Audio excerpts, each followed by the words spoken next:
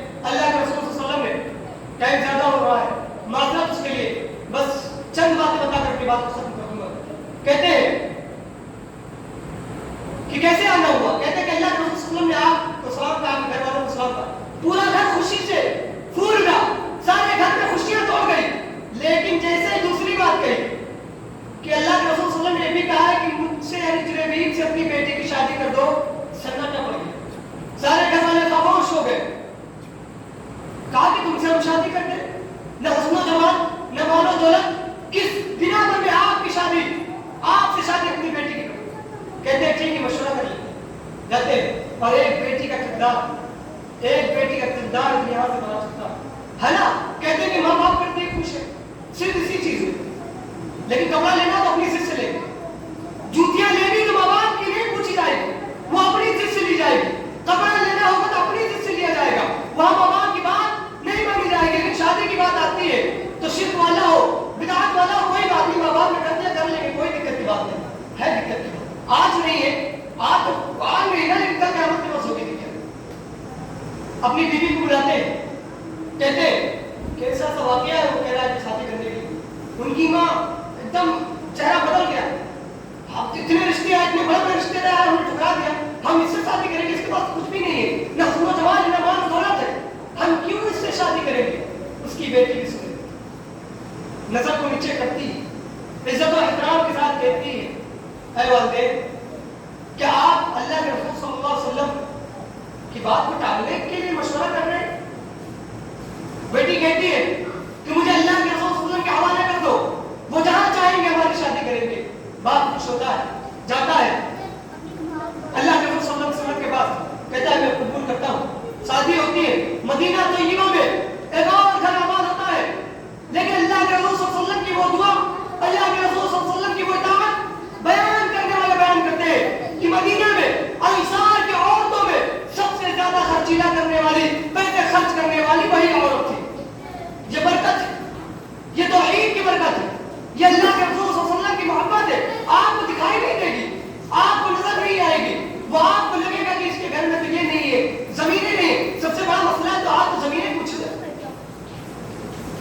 آپ کو بتایا جائے کہ ڈاکٹر ہو گے تو ڈاکٹر بھی چاہیے، لڑکا ڈاکٹر تو لڑکی ڈاکٹر، لڑکی ڈاکٹر تو لڑکا ڈاکٹر، یہ وہ تو وہی چاہیے. کیوں بھائی؟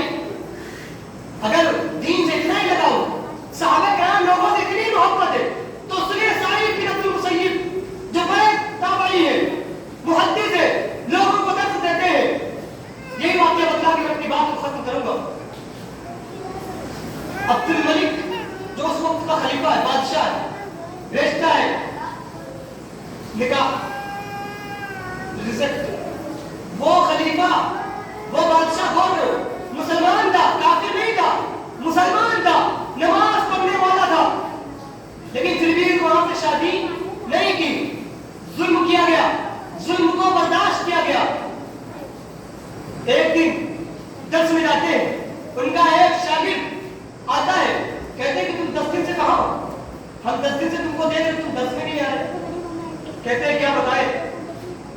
ہماری بیوی کی وفات ہوئی تو اسی لیے اس کے کفن دفن میں میں نے ادھار کچھ پیسے لیے تھے، اس کو چکانے کے لیے میں نے 10 دن محنت کی، 10 دن محنت کی، پھر لوگوں کا قرضہ چکایا، آج آیا ہوں. کیا کہا سعید بن عبد المسیب؟ کہا کہ دوسری شادی کے جاتا ہے. کہا کہ مجھ سے کون شادی کرے؟ میرے پاس تو کچھ بھی نہیں ہے، مشکل سے 2-3 درہم ہوں گے، پانی پر گزارا کر رہا ہوں.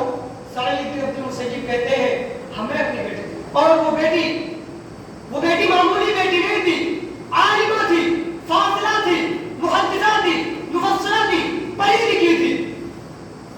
اپنے شاگرد کہتے ہیں کہ میں نکاح کراؤں. وہی اسی جگہ پر، نہ کوئی ڈی جے، نہ کوئی مہندی، نہ کوئی جوتا چرائی، نہ کوئی بڑا فنکشن، نہ کوئی بڑے بڑے لوگوں کو بلایا، کچھ نہیں، وہیں پر بیٹھے، وہیں پر نکاح پڑھایا. اب شاگرد جا رہا ہے، پریشان ہے،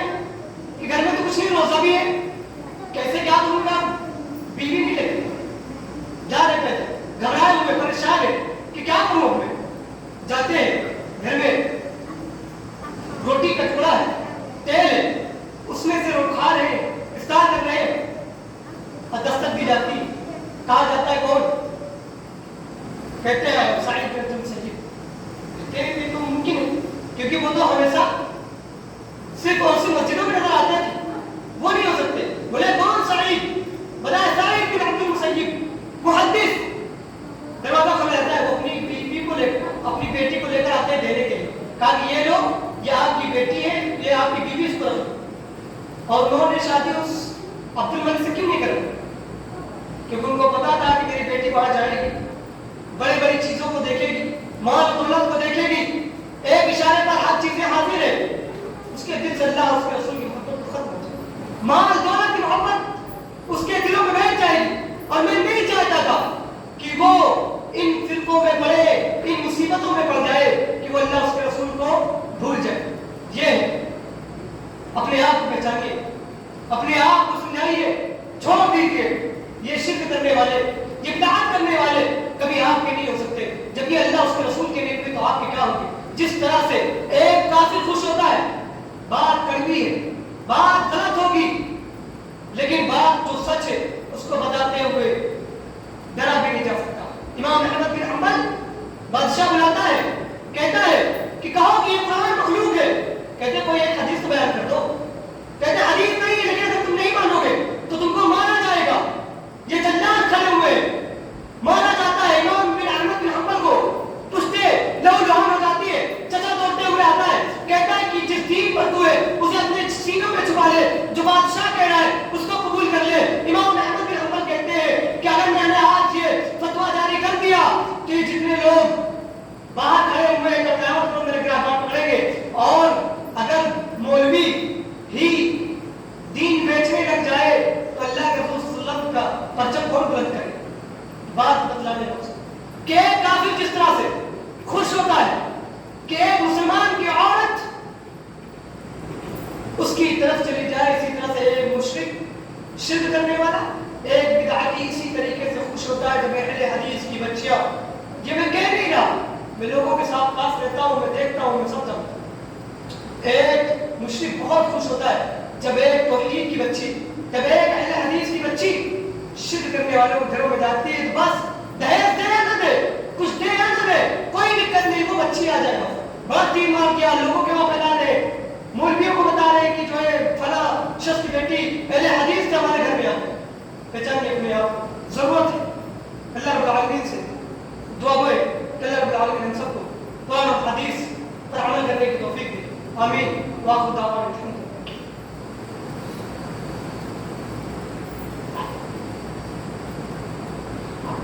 الحمد للہ۔